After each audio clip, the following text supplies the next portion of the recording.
Welcome to another exciting pre-release season in the lead up to Pokemon's newest set, Twilight Masquerade. Pre-release events offer a way to try out upcoming sets on a level playing field for all players of all skill levels, as you'll be building a deck on the day, so leave those Charizard EXs at home. This allows everyone to experience the thrill of opening brand new packs before they're available off the shelf, and I've actually got a kit here, so if you're pumped to crack into some packs, make sure to hang around till the end and we can get into those. But once you open up your kit, you're going to be building a deck with the limited resources that you've pulled from it.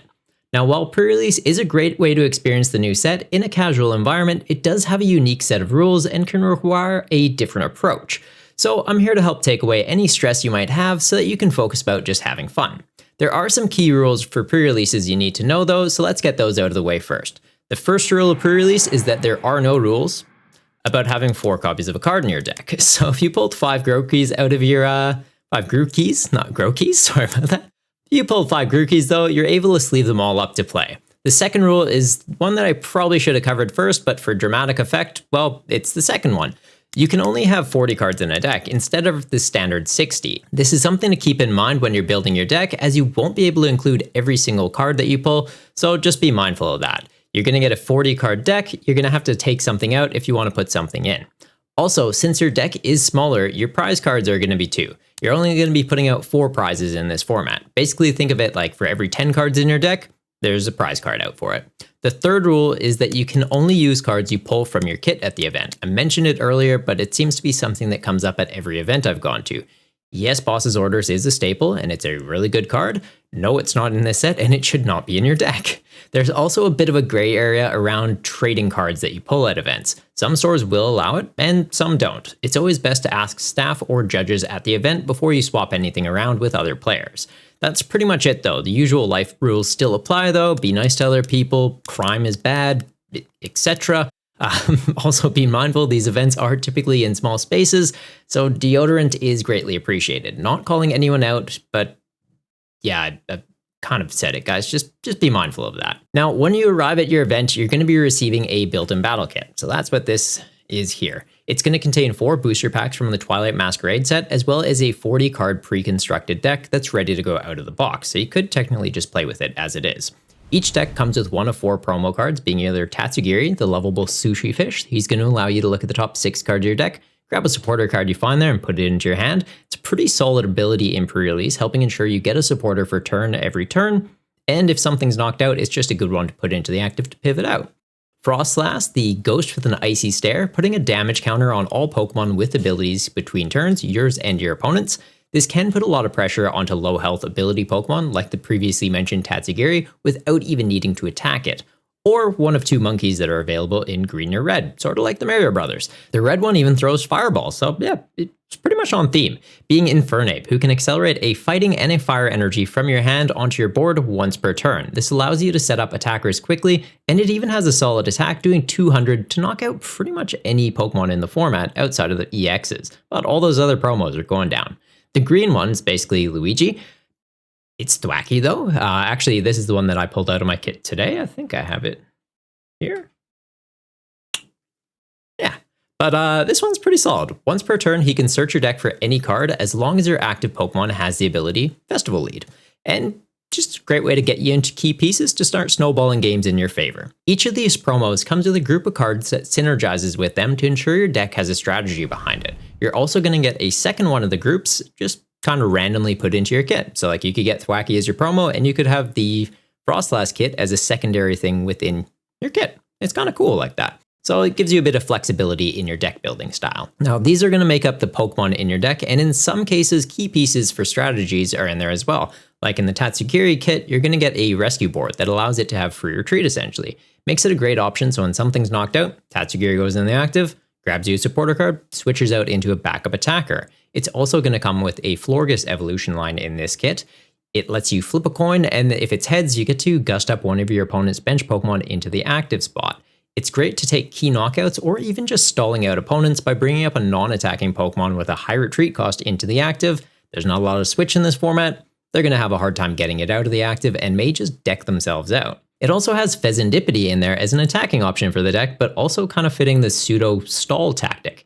If it has a dark energy attached to it, when it's attacked by your opponent, before they do damage, you're going to flip a coin. If it's heads, You just ignore any damage they're going to do to you. It's pretty solid. The attack on it also, it's going to do 30 damage for every energy attached to it, so you can slowly scale this up and just make it an absolute beat stick that may be completely invincible. So for this kit, you'd kind of go for a control approach if you'd like. Yeah, it's definitely a different one and a cool concept, especially to have in pre-release. Now for the Frostlass kit, this one's all about putting out damage counters. You're going to put 10 damage counters on every single thing in play that has an ability, your own Pokemon included, excluding the Frostlasses. So it's going to have Monkey Dory in it. That has an ability also requiring a dark energy. If there's a dark energy on here, you can move up to 3 damage counters from one of your Pokemon onto your opponent's Pokemon. It's a great way to heal yourself while hurting them and can take some cheeky knockouts. It also has an attack that does 60 damage and confuses your opponent's Pokemon. Can be great to half hit into something while Frostlass is chipping away damage counters and Monkey Dory is also chipping away at them with some damage counters, or buying yourself a turn if they have to attack into you and they flip tails, they're going to hit themselves for 30, potentially knocking themselves out, bringing up a new target for Monkey Dory to confuse and just keep that weird loop going. Also, since Frostlass evolves from Snorunt, there is an alternate evolution in here, Glalie, and it fits really well with the damage counter approach, since it's going to do 20 damage for every damage counter on your opponent's active Pokemon. So Monkey Dory can just be moving damage off your own guys onto your opponent. Glalie swings for a big number. Pretty cool. The Infernape kit, on the other hand, is all about fighting with fire. Literally, you can accelerate both fighting and fire energy from your hand onto your Pokemon during your turn. You still have an attachment for turns, so that's effectively 3 energy you're getting out every single turn to get attackers online quickly and just start beating things up. Infernape does 200 damage at the trade-off of discarding an energy from itself, but it's easy enough to replace the following turn. For the secondary attackers in here, you've got Okidogi that uses 2 fighting energy to hit for 70, giving you an alternate type attacker so that Frostlass decks aren't capitalizing on your water type weakness. And it also has one of those abilities that if there's a dark energy on here, it can do something cool. And the cool thing on here, it's going to have 100 extra health and hit for 100 extra damage, making it a 230 HP basic Pokemon that does 170 damage. It's kind of terrifying. 2 fighting type energy to get it online, so Infernape can quickly get this going, and you're actually going to have Luminous energy to pay for that dark energy cost while also paying for a fighting energy cost. It should be included in most of the kits, so the same will go for the Fezandipiti and the Monkey Dory. They're going to use Luminous energy to pay for any attack cost and get their abilities online. It's going to count as every type at the same time, so it covers the fighting and the dark at the same time. It's pretty solid. Now this kit also has Chuyu in here, which can be great to start the game since it's going to draw you 2 cards for colorless energy, or has the second attack that does 60 damage, or an additional 60 by discarding a stadium card from play. It's a great way to bounce opponents' festival grounds out of play. Just saying, it's a pretty scary card if it stays in play, so yeah. Get rid of it when you can. Also, just counter stadiums are good for that, but there's not a lot in this set. And finally, the Thwackey kit. It's a lot of fun. Played it today. It's all about the Festival Lead ability, which Dipplin has, so it's going to be your main attacker. If you can get Dipplin set up into the active, Thwackey just lets you get any card from your deck. That's pretty good. Festival Lead also makes it so that if the Stadium card Festival Grounds is in play, Dipplin can attack twice. Its attack does 20 damage for each Pokemon on your bench, so it can effectively go 100 damage to something, 100 damage again. You can be 2-shotting into things, or if you're taking a knockout, they have to bring something new into the active. You might be taking double knockouts on a single turn. It's pretty crazy how fast this deck can start taking prizes. So this deck would want to focus on quickly filling up your bench and getting those 2 evolved up as fast as possible.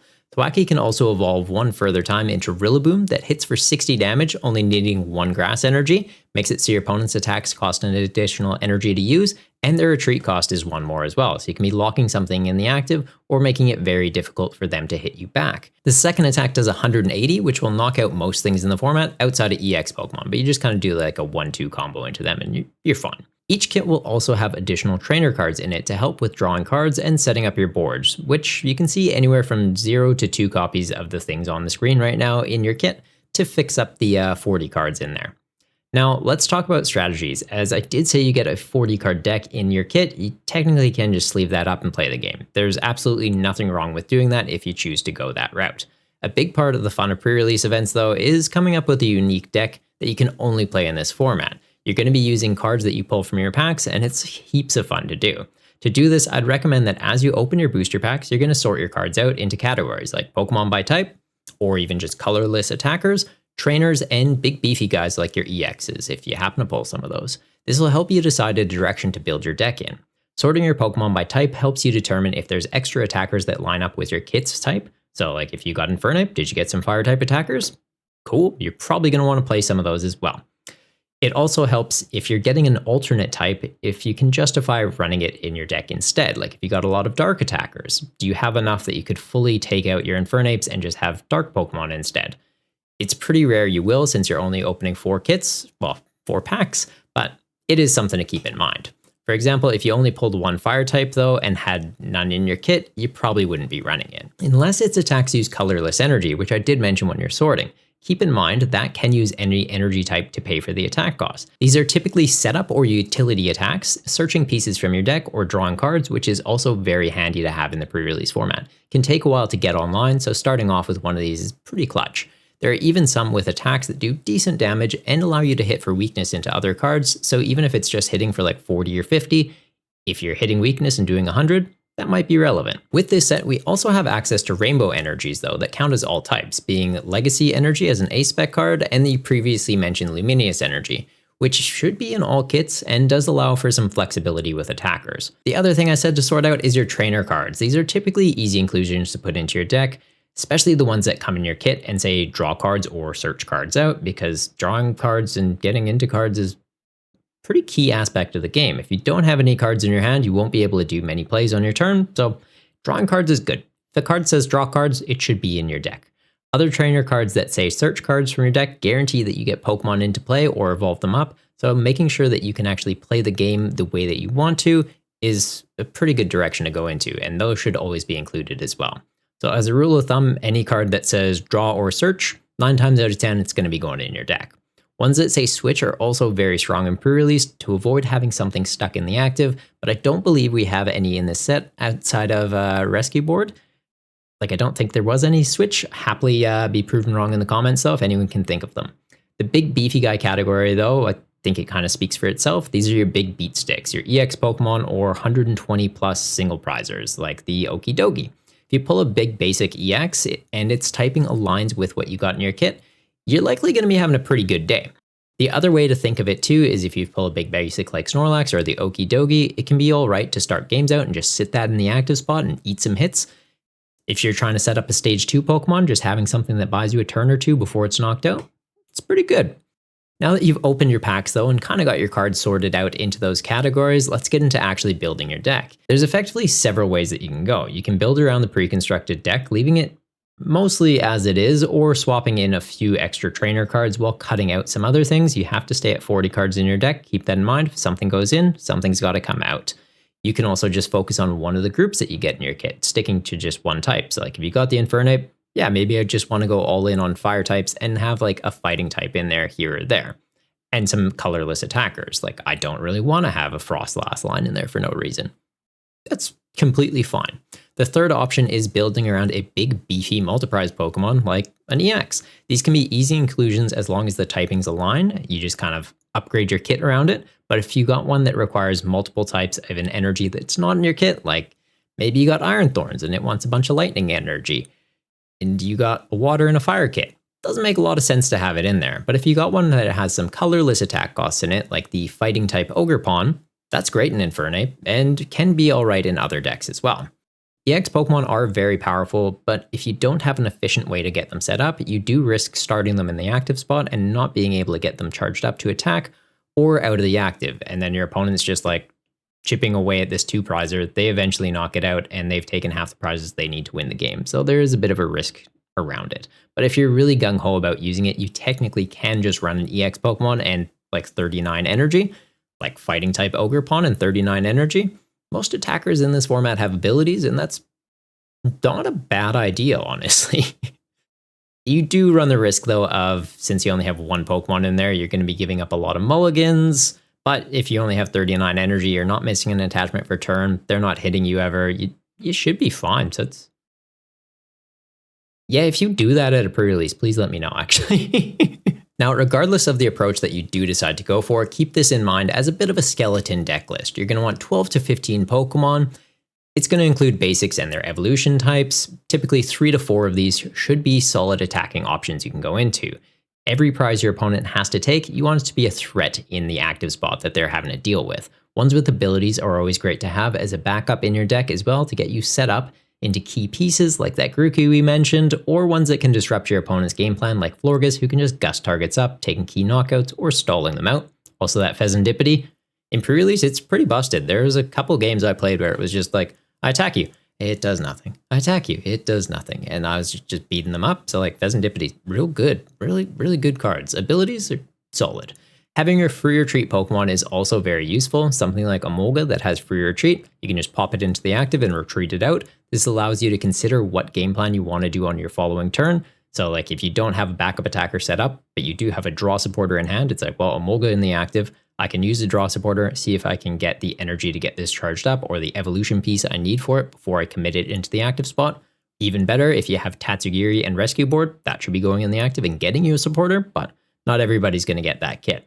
Or even just low retreat ones that can give your deck a bit of versatility if you're in a pinch, like something that's just one retreat if that's all you have to work with. Popping that in the active when you have Infernape to charge up energy to retreat it out can be a good option too.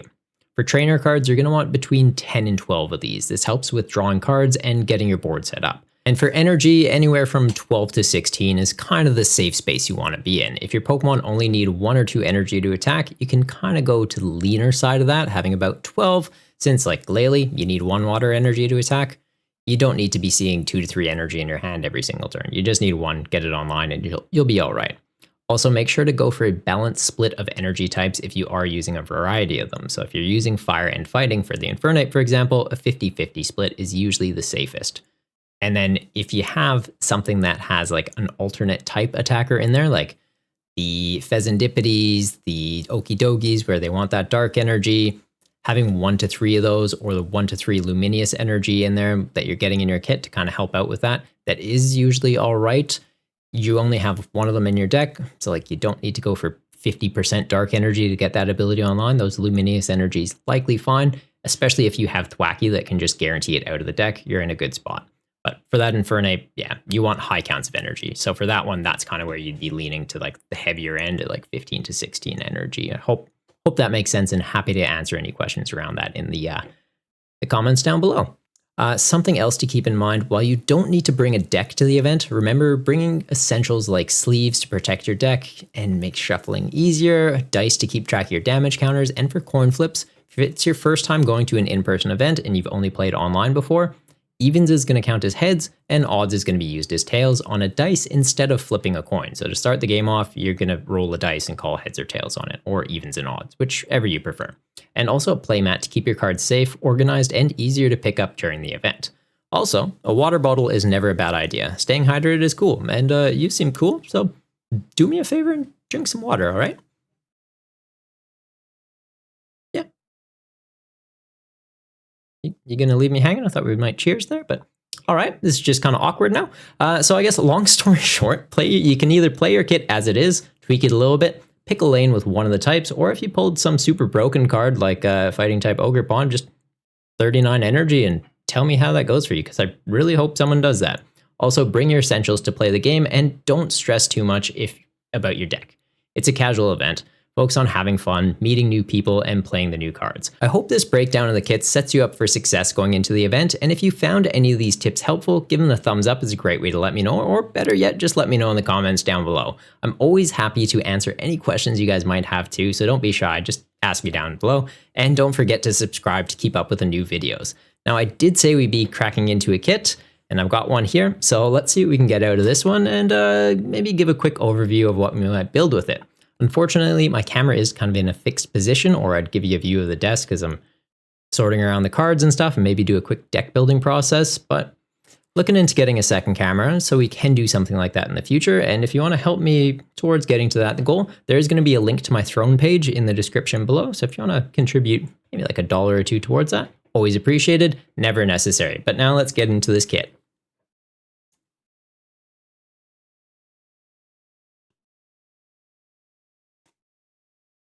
That felt a little sketchy. All right, I'll be honest, I don't open a heap of packs. So yeah, the like card tricks and stuff like that. If you go by streamers that do that, Probably not going to be doing too much of that on here, but I'll do my best because I know there's some people that are really keen on that kind of stuff. Okay, so for our kit, promo card we're getting Wacky. All right, so I got a second one of that. That's pretty cool because that's what I pulled earlier today. So we can see what the evolution lines we're getting in this one are as well. There is a little tab on the back of these just to make it a bit easier to actually crack into the cards.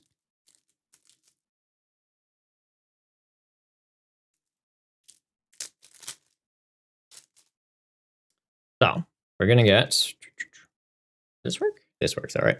Getting the Thwacky. There's a little trainer tip thing here for you as well. That'll kind of give you some tips towards playing in the pre-release. If you've made it this far in the video though, we've also given you some of those, so that's fine. And it looks like we're getting the Tatsugiri line as the secondary Pokemon. So we're seeing the Florgesses, the Floettes, the middle evolution, yeah. The Flabébés as the pre-evolution. Our Rillaboom for the Thwacky to evolve into. Some more Thwackies, two more, very good. And I think you only get 2 Grookey in here.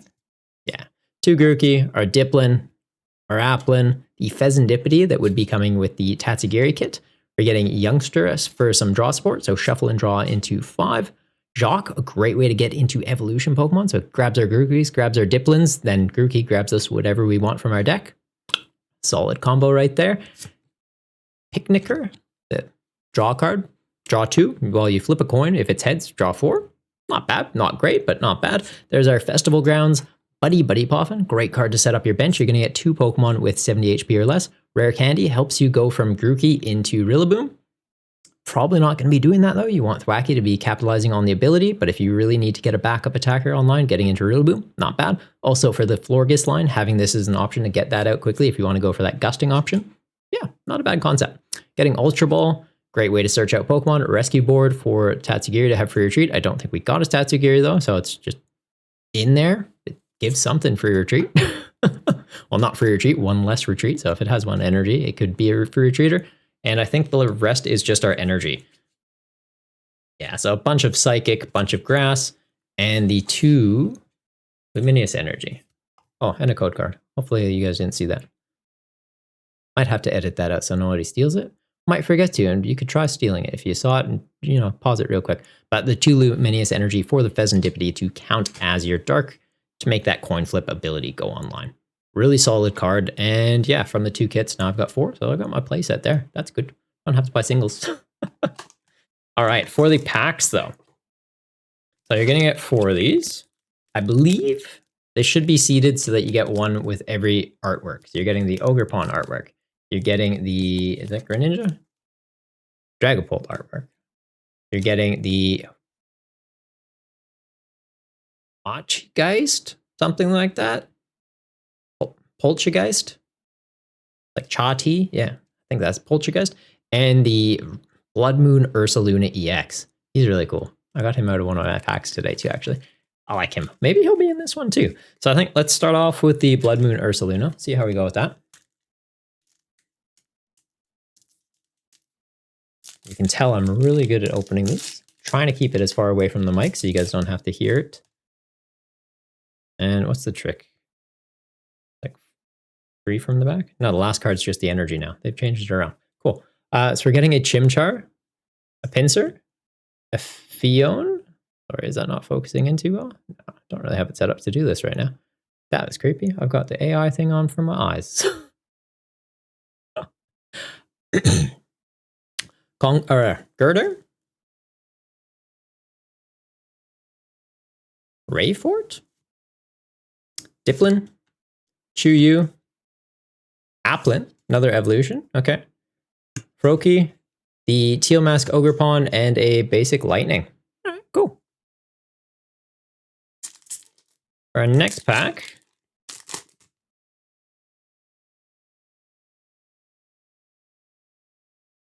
getting another Flabébé, the Litwick, Puchiena, Palossand, Palafin, Tatsugiri. Okay, well, we packed the Tatsugiri, which is good. We have the rescue board for it. Another Diplin. Okay, that's actually solid. Community Center and a Fion, as well as a Heatran.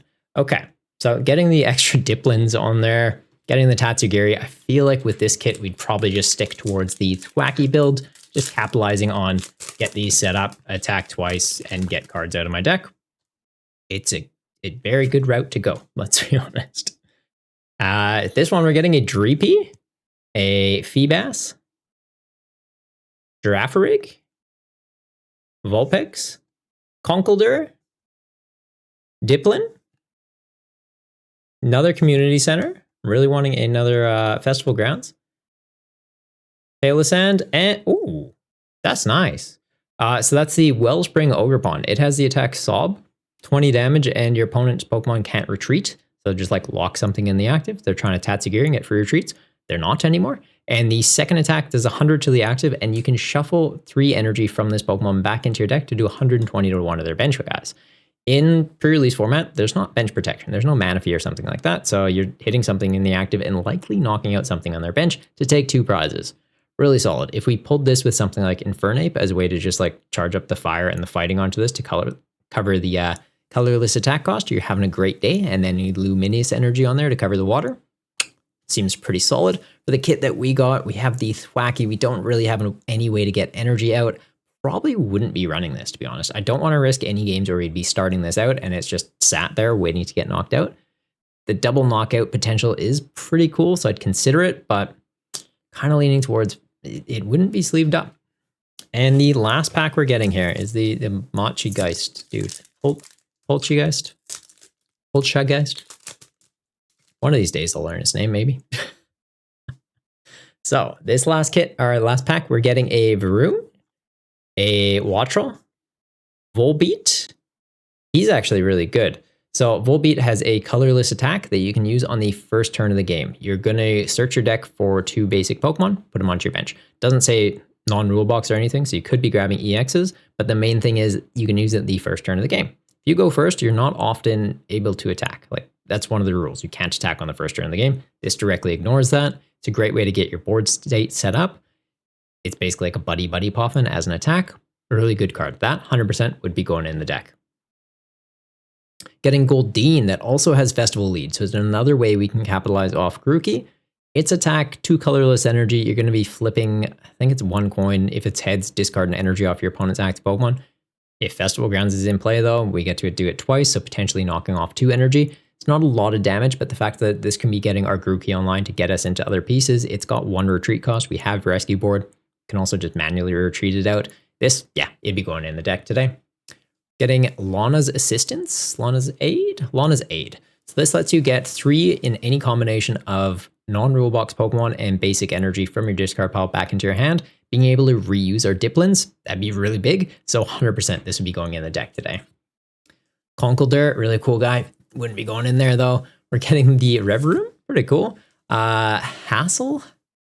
So you can use this card only. You can use this card only if any of your Pokemon were knocked out during your opponent's last turn. So it's a comeback card. You look at the top 8 cards of your deck, put 3 of them into your hand, shuffle the others back. Depending on how many supporters we have and how our deck space goes, this would likely go in there. Looking at 8 cards when you have a 40 card deck, and when something's been knocked out, you're likely a good chunk of the way through that deck. Gets you a lot of visibility and can get you into key pieces like your evolution Pokemon. So like a way to find our Thwacky, a way to find an Ultra Ball to find them, like way to find our Stadium. This will likely be going in the deck today, but we'd see. Another Girafarig, Alakazam, Mr. Rasputin himself. Yeah, honestly, kind of solid packs. Nothing too crazy. The Wellspring Ogerpon, probably the best hit in the kit. Wouldn't be going in the deck though, I don't think, but like for standard, I wanted 1 copy of that. So yeah, happy with that. Not upset at this kit in any way, shape, or form. Hope you enjoyed watching me open the packs. If you are kind of into that and want to see more of that on the channel, let me know in the comments down below. It's not really something I do too often. Do it occasionally on my Twitch streams though, so you can always catch me over there. But yeah, guys, now I'm just kind of rambling. Hope you enjoyed the video. You found the advice today helpful. And until next time, stay golden.